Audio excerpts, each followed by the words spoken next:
விஜய் வந்தார், கொன்றார், சென்றார். எதுக்கு அவரு வந்தாருன்னு யாருக்காவது தெரியுமா? இங்க வந்து என்ன பேசினாரு, எதுக்கு பேசினாருன்னு அவருக்காவது தெரியுமா? அந்த டோல்கேட் கூத்த பாத்தீங்கல்ல, இந்த பக்கம் பாத்துக்கிட்டே வாங்க, நம்மளும் பேசிக்கிட்டே இருப்போம். கரூர் சம்பவம் எவ்வளவு பெரிய டிராஜடி அப்படிங்கிறது நம்ம எல்லாத்துக்குமே தெரிஞ்சதுல. அந்த மொட்டை வெயில்ல, அந்த தாரோட்டு சூட்ல இத்தனை பேரு வண்டி வர்றதுக்கு இடையில ஒரு வண்டிய சூழ்ந்து நின்னாங்கன்னா, ஒருத்தர் மேல ஒருத்தர் விழுந்தா அதுக்கு பேரு தான் நெரிசல்னு சொல்றது. இந்த நெரிசல் உருவாகிறதுக்கு 5000 பேர் 10,000 பேர் இருக்கணும்னு அவசியம் கிடையாதுங்க.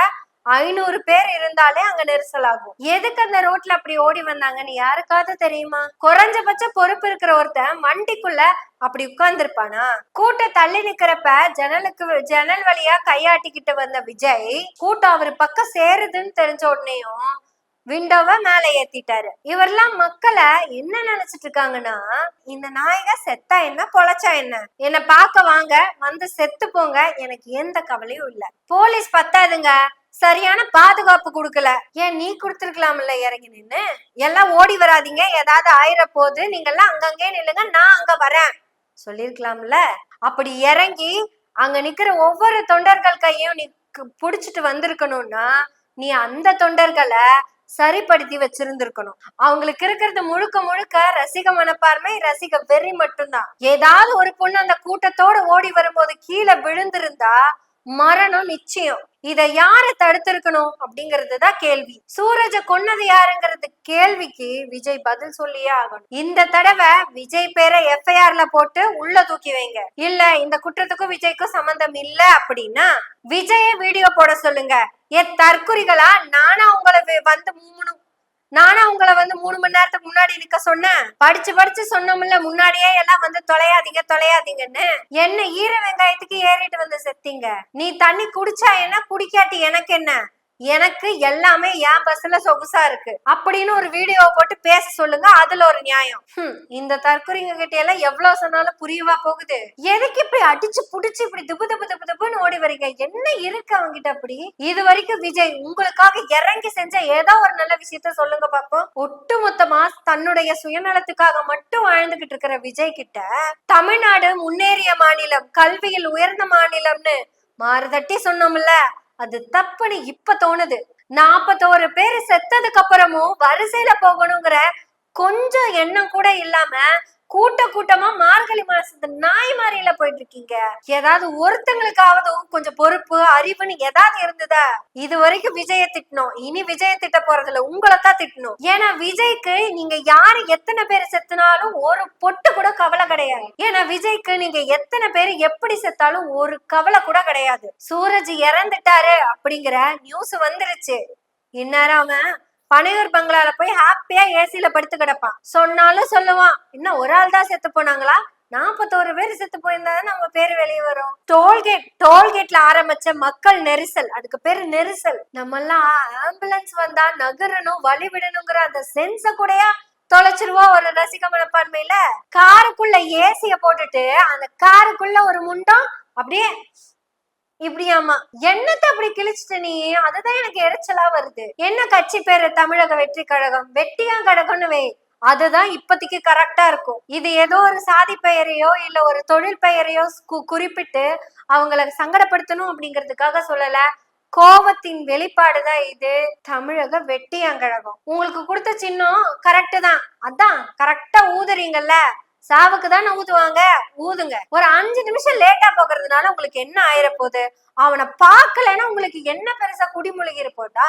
ஆனா உன்னோட அன்றாட வாழ்க்கைக்காக அவன் என்ன பண்ணிருக்கான்? அவன் படத்தை பிளாக்ல விக்கிறதே உன்னோட பணத்தை சுரண்டித்தான். ஆனா புடுங்கி மாதிரி அவன் வந்து ஏதோ பெரிய சாக்ரிஃபைஸ் பண்ண மாதிரி பேசிட்டு இருக்கான். எல்லாம் உங்களுக்காக இவ்வளவு விட்டுட்டு வந்தா அவ்வளவு விட்டுட்டு வந்தேன்னு. வந்தான், கொன்றான், சென்றான். முழுக்க கோவத்துலதான் இந்த வீடியோ நான் பேசிட்டு இருக்கேன். விஜய், நீங்க உண்மையாலுமே மக்களை நேசிக்கிற ஒரு ஆளா இருந்தா வீடியோ போடுங்க. நான் ஒரு கூட்டத்துக்கு வந்தேன்னா எல்லாரும் சாவிங்கடா, சாவணும்னா இந்த கூட்டத்துக்கு வாங்க அப்படின்னு போடுங்க. ஏன்னா நீங்களே என்ன சொன்னாலும் அந்த கூட்டம் கேட்க போறது இல்லை. ஏன்னா எல்லாம் அறிவு மலகி போய் கிடக்குறாங்க. ஏதோ பெரிய புடுங்கி மாதிரி பேசுனல்ல, நான் வந்துட்டேன்னா எல்லாத்துக்கும் வேலை வாய்ப்பு அறுத்து தள்ளிடுவேன்னு. இன்னைக்கு அந்த கூட்டத்துக்குள்ள இருந்த அந்த 10,000 பேரும் வேலை வெட்டியை விட்டுட்டு தான் வந்து நின்றுட்டு இருக்காங்க. சூரஜுக்கு வேலை இருந்துச்சு, அது என்ன நிர்வாகிகள் சந்திப்பு? அவங்க கட்சியில உறுப்பினரும் கிடையாது, நிர்வாகியும் இல்ல. இல்ல எந்த கட்சியிலயும் கிடையாது. அவரு ஒரு நண்பர் மூலியமா பாஸ் வாங்கிட்டு வந்தாபடியே தவிர வேற எந்த ஒரு பிரச்சனையும் கிடையாது. அவரு ஓசில பாஸ் கிடைச்சிச்சுன்னு ஓடி வந்து அந்த கூட்டத்துக்குள்ள நின்ன வந்தா இன்னும் எத்தனை பேத்த கொல்றதுக்காக இந்த கட்சியை நீங்க தொடர்ந்து நடத்த போறீங்கன்னு சொல்லுங்க. தமிழக மக்களே, கட்சிக்காகவும் கொள்கைக்காகவும் உயிர் விட்ட மாநிலம் தான் தமிழ்நாடு. தாளமுத்து நடராசன் கேள்விப்பட்டிருப்பீங்க. தமிழ்நாட்டுக்காகவும் தமிழ் மொழிக்காகவும் இப்படி எத்தனையோ அரசியல் நிகழ்வுகளுக்காக ஒவ்வொருத்தங்களும் மக்களுக்கான ஒரு உரிமை குரல்ல செத்து இருக்காங்க. முத்துக்குமார் தெரியும்ல, இலங்கைக்கு வேண்டி தீக்குளிச்சு இறந்தார்ல. இவங்க எல்லாருமே கொள்கைக்கு வேண்டியும் போராட்டத்தோடையும் இறந்தவங்க. அவங்களுக்கு ஒரு கொள்கை இருந்துச்சு, இந்த மொழியையும் இந்த மக்களையும் இந்த மண்ணையும் காப்பாத்தணுங்கிறதுல. விஜய்க்கு அப்படி என்ன வெங்காயம் இருக்குன்னு இத்தனை பேரு சாகுறீங்கன்னு தெரியல. தன்னோட பொழப்பு ஒரு படம். அந்த படத்தை பத்தி தான் ஒரு வார்த்தை பேசிட்டா ரிலீஸ் ஆகாதுன்னு தெரிஞ்சு ஒரு வார்த்தை கூட வாய திறக்காம இருந்தவரு தான் உங்க விஜய். டைம் டு லீடுன்னு போட்டது தப்புன்னு அம்மா சொன்ன உடனேயும் அத டப்புன்னு எடுத்துட்டு முட்டிங்கால் போட்டு மன்னிப்பு கேட்டவன் தான் உங்க விஜய். உச்சபட்ச செல்பிஷ நிறைஞ்சிருக்கிற ஒரு தனிநபர். எத்தனை பேர் செத்தாலும் அதை பத்தி ஒரு கவலையும் இல்லாம நாடு விட்டு நாடு போய் ஆடியோ லான்ச்ல டான்ஸ் ஆடினா கூத்தாடி பையன். காசு அதிகமா கொடுத்தா குத்தாட்டம் வேற லெவல்ல இருக்கும், கம்மியா கொடுத்தா இவ்வளவுதான் இருக்கும். இப்படி குத்தாட்டம் போட்டுக்கிட்டு இருந்த இந்த கூத்தாடி பையன் என்ன பண்ணனா உங்களுக்கு?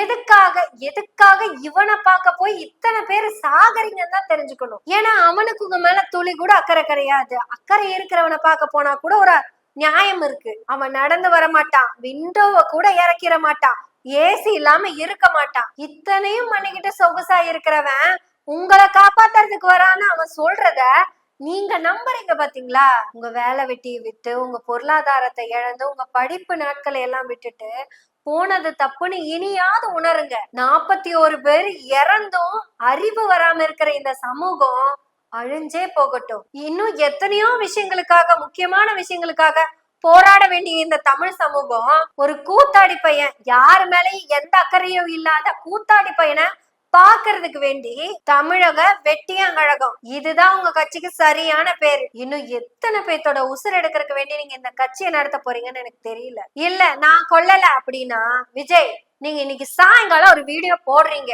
இந்த தற்கொலை நாய்களுக்கு அறிவு இல்லைங்க, என்ன டிவிலயே பாத்துக்கலாம், நான் நேர்ல பார்த்தேன்னா உங்களுக்காக ஏதாவது கிழிச்சிடவா போறேன்? ஒரு நாய்களுக்கு சுயமரியாதை உட்கார்றதுக்கு சேர் கொடுக்காதால் தான் நானு. இந்த நாய்களுக்கு தண்ணி தர வேண்டியது இல்ல, சேர் தர வேண்டியது இல்ல, ஒரு நிழல் கூட தர வேண்டியது இல்ல. மொட்டை வெயில பொட்டை காட்டுல நிக்க வச்சாலும் நிப்பானுங்க. நான் 12 to 3 வெயில் அடிக்கும் போதுதான் பேசுவேன், செத்தாலும் கவலை கிடையாது. இவனுங்க தண்ணி இல்லாம சாகிறத நான் பாக்கணும். ஏன்னா இது தமிழக வெட்டியான் கழகம் அப்படின்னு ஒரு வீடியோ போடுங்க. விஜய் வந்தான், கொன்றான், சென்றான்.